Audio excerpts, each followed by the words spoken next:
Well, I don't understand what it is that Roy thinks we should be doing that we're not doing in terms of getting the information that we need from the parties that are affected.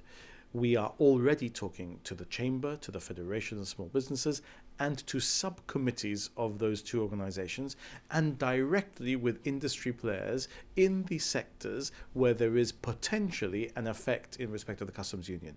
The only thing that we're not doing is having a public consultation process which would permit everyone who feels that they require an invitation specifically to submit something to the government, because of course the government has been very open about what it is that we're doing, and anybody who has felt that there is a reason why they should inform the government of a concern that they may have and who has not already been contacted by the government is free to contact the government directly, and indeed many have, and we've then been in touch with them. So there is just, I think, here an issue of form and not an issue of substance at all.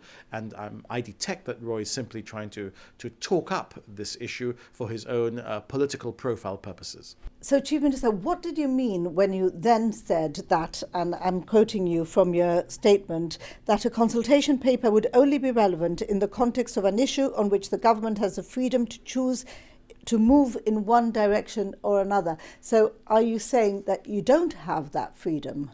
No. Look, one thing is for the government to one day, in the context of us being members of the European Union, without any Brexit on the horizon, to say, as was the case in 2014, I think, when I was talking about these issues, it's now 30 years since we accessed the European Economic Community and made the choice not to be in the European Economic Community's Common Customs Union.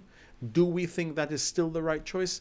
Do we want to consider whether we might decide to go into the customs union? That's a complete choice to decide whether or not to do something based on simply wanting to revisit a decision that you made before.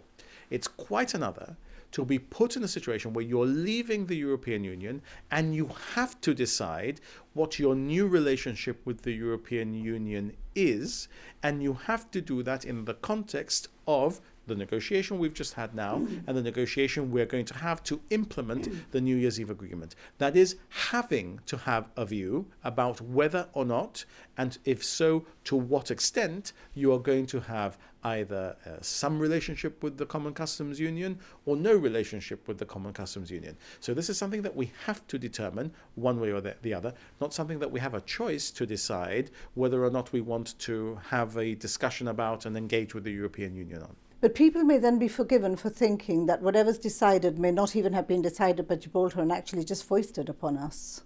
Is it on us? Well, this is a negotiation. And in a negotiation, we have things that we want, and the parties on the other side of the table have things that they want.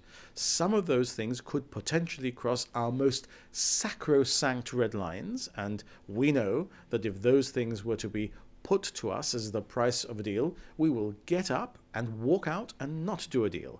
And we know that there are things which might be put to us, which might be uncomfortable, upon which we'll have to determine whether what Bentham used to call the philosophic calculus falls on one side or the other. In other words, do we think that the better result for Gibraltar is to accept something that is not something we might have chosen to do but doesn't cross a sacrosanct red line on politics or sovereignty, or to upturn the table and walk away from the things that could be very good because there's something that we don't like? That's what the negotiation is about, and we have to do that analysis with the sectors that would potentially be affected by all of these issues, so that when the time comes at the negotiating table to respond to what might be put to us, we give the right answer for Gibraltar, understanding that we will want to only do a deal if it improves Gibraltar's competitive edge, if it gives us an opportunity for more business to be done in Gibraltar, not in a way that puts anyone out of business, but creates more business for those in Gibraltar who are already involved in sectors that might be affected by the arrangements that we might do in the future.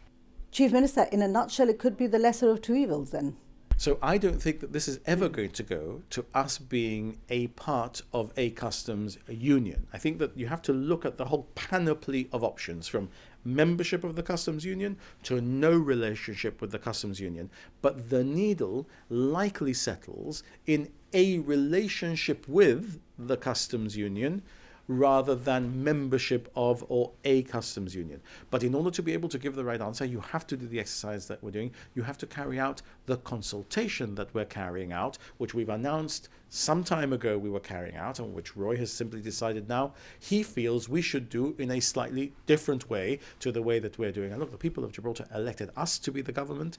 They found that we were right in the way that we had to handle the negotiations of the withdrawal agreement, because they supported us through So that. you wouldn't accept that it's not broad enough? Far from it. I think that Roy is saying that it's not broad enough without understanding just how broad it is. And that's why I say that this is a question of form rather than substance. This is too serious a moment in our politics for us to be debating form and not concentrating on substance, which is what the government will do. Chief Minister, can there be a treaty without any form of customs union? Look, that is a very straightforward question to which there is one clear and straightforward answer. Yes, we can have a treaty without any form of customs union. Why?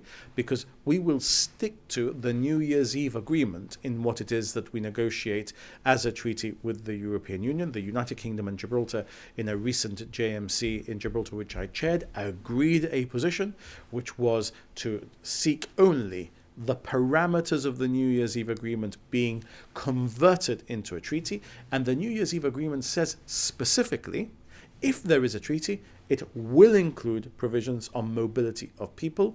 And then it goes on to talk about the fact that it could, which is not imperative language, leaves open the possibility that could be a deal in relation to the movement of goods. So the simple answer to your very direct question is yes.